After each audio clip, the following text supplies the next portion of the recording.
Bonjour à tous. Oui, en effet, nous avions réalisé une étude en 2008, déjà en 2008, sur donc l'utilisation du e-learning dans les établissements financiers. À l'époque, on s'était rendu compte qu'il y avait on avait distingué deux types d'établissements, des établissements qui avaient commencé le e-learning dès les années 98 et d'autres qui avaient commencé en 2003, dans les années 2003-2005.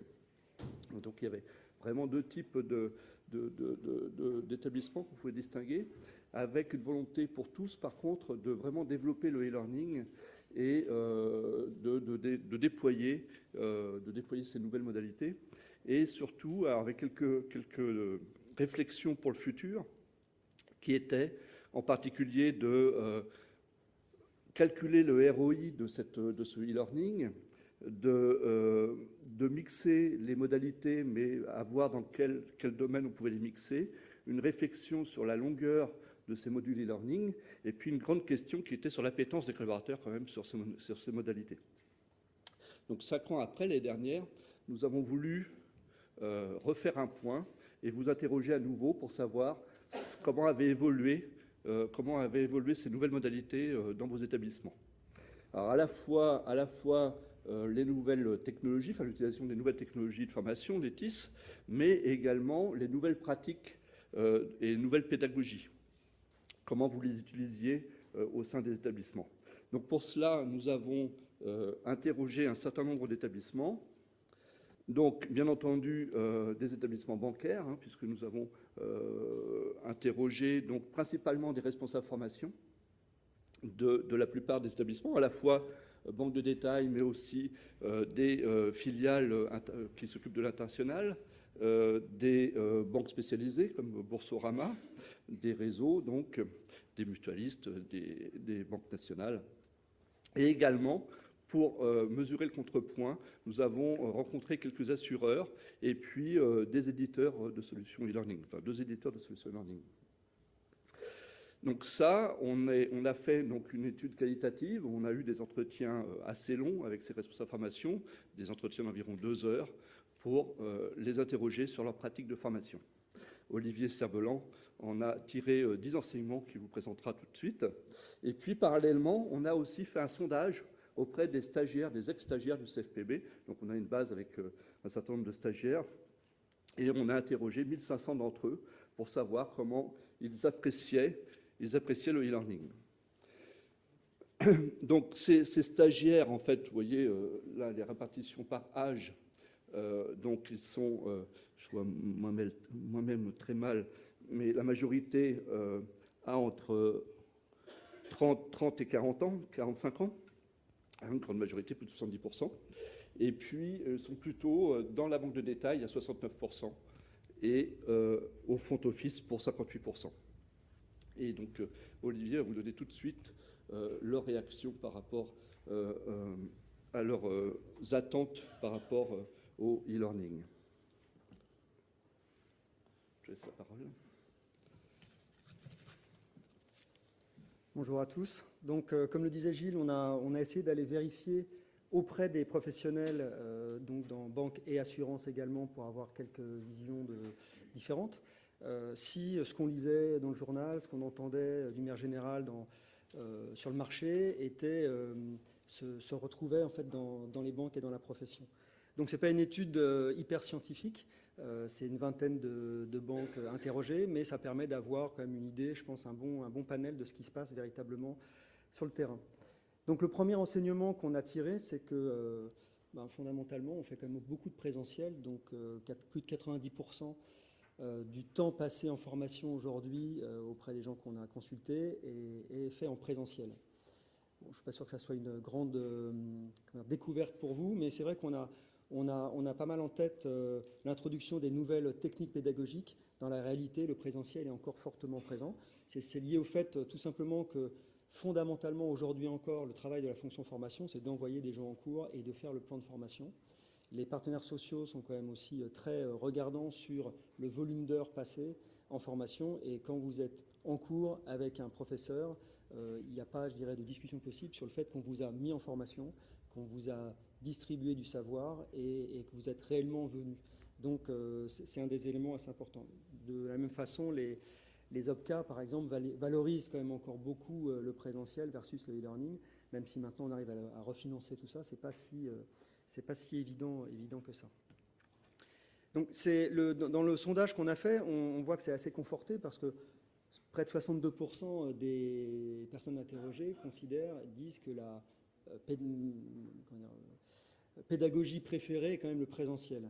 Alors on peut regarder dans l'autre sens, on peut dire aussi qu'il y a près de 38% des personnes qui ont déclaré préférer d'autres types de pédagogie.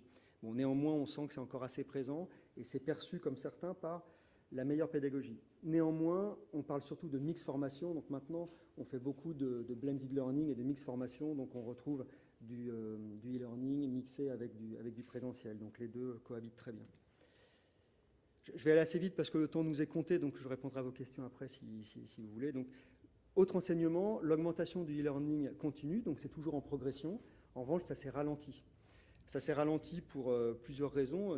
Déjà parce que il y a quelques années, on avait une logique de substitution assez radicale entre du présentiel et du e-learning sur des matières assez simples, bureautiques, réglementaires, conformité. Et donc, on a presque abusé de ça. Et d'ailleurs, on a créé un certain niveau de saturation auprès des apprenants qui, au bout d'un moment, se sont dit, ben, si le e-learning, c'est que ça, on commence à en avoir un petit peu assez. Donc, vous avez orienté au fur et à mesure vers d'autres types de contenus. Et vous avez essayé de faire attention à ce que l'appétence des collaborateurs pour le e-learning ne soit pas dégradée. Donc on le voit avec le sondage, c'est qu'on voit que 68% des gens qu'on a interrogés déclarent faire régulièrement ou de temps en temps du e-learning. Ça veut dire que le e-learning est bien implanté dans les entreprises, que les gens en font beaucoup. Ça ne veut pas dire qu'ils en font beaucoup en quantité, mais en tout cas tout le monde en fait un petit peu dans l'année. Beaucoup. Il y a très peu de personnes qui n'en ont jamais fait. Troisième enseignement, donc là c'est assez lié à la première, la durée du e-learning se réduit. Donc peut-être que le taux de pénétration du e-learning dans les catalogues se réduit parce que la durée se réduit, pas simplement, mais là on est plus sur l'appétence des collaborateurs. En fait, un frein à l'introduction des nouvelles méthodes pédagogiques est très lié à l'appétence des collaborateurs. On s'est rendu compte que le e-learning était en fait sujet à des abandons en cours de parcours. On a besoin de relancer les gens très souvent pour les inciter à terminer leur temps de formation. D'autre part, c'est souvent fait en dehors du temps de travail. Donc si on commence à mettre des heures et des heures en dehors du temps de travail, on a de bonnes chances de ne pas arriver au but. Et c'est aussi souvent intégré dans du mixed learning. Donc c'est fait en amont ou en aval d'une formation présentielle. Donc on essaye de distiller du savoir, de l'information. Et donc on a plutôt intérêt à avoir des temps courts. Donc on valorise de plus en plus les temps courts dans la pédagogie. Donc c'est ce qui explique aussi cette tendance à la réduction de la durée des contenus. Autre enseignement, la formation présentielle est de plus en plus centrée sur la mise en situation. Donc, d'une manière générale, vous avez tous, j'imagine, des pressions sur les budgets. Donc, on essaye de former autant, en termes de, enfin, développer autant les compétences, mais en dépensant moins d'argent. Donc, pour ça, on réduit la durée en cours, parce que ce qui coûte quand même assez cher, c'est le temps des formateurs notamment. Donc, on essaie de réduire et on centre du coup le présentiel sur la mise en situation, une pédagogie active, parce qu'on considère qu'on peut justement injecter du savoir et toute l'information nécessaire via d'autres techniques, via du e-learning, via la mise à disposition d'informations sur un intranet, etc. etc.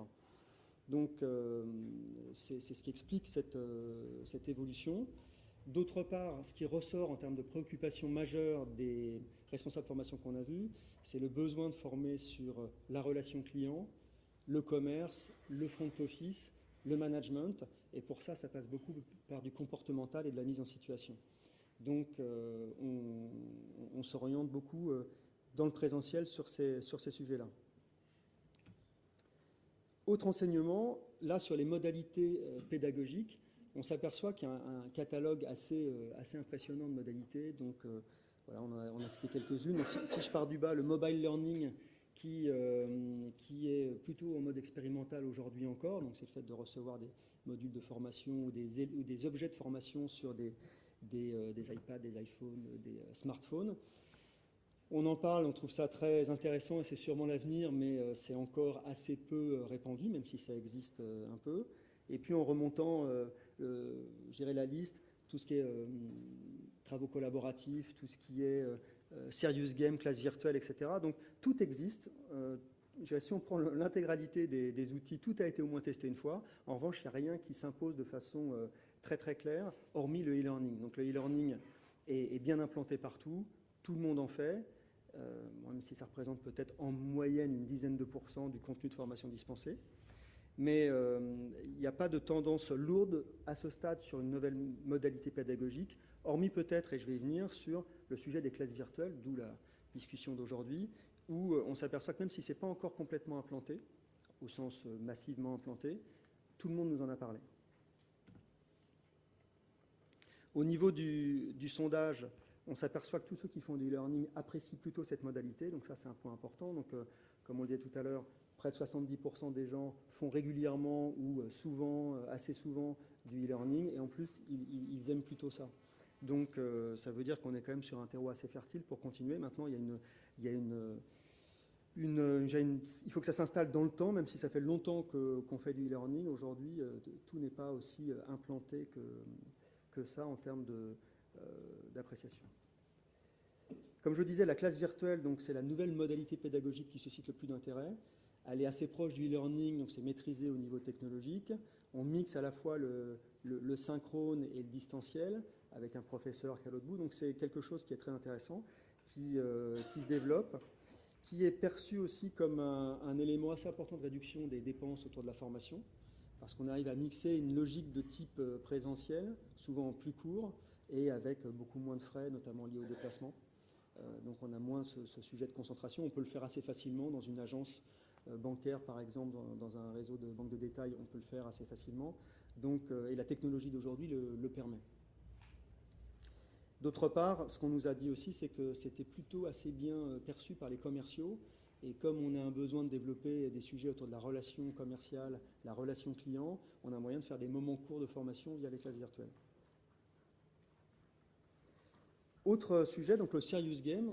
Alors là, je dirais c'est un peu comme le loto, tous les gagnants ont joué, et là, tous les joueurs ont gagné, c'est-à-dire que tout le monde aime ça. Tous ceux qui en ont fait nous ont dit c'est super, sauf qu'en fait, on n'en fait pas beaucoup, parce que ça coûte quand même très cher.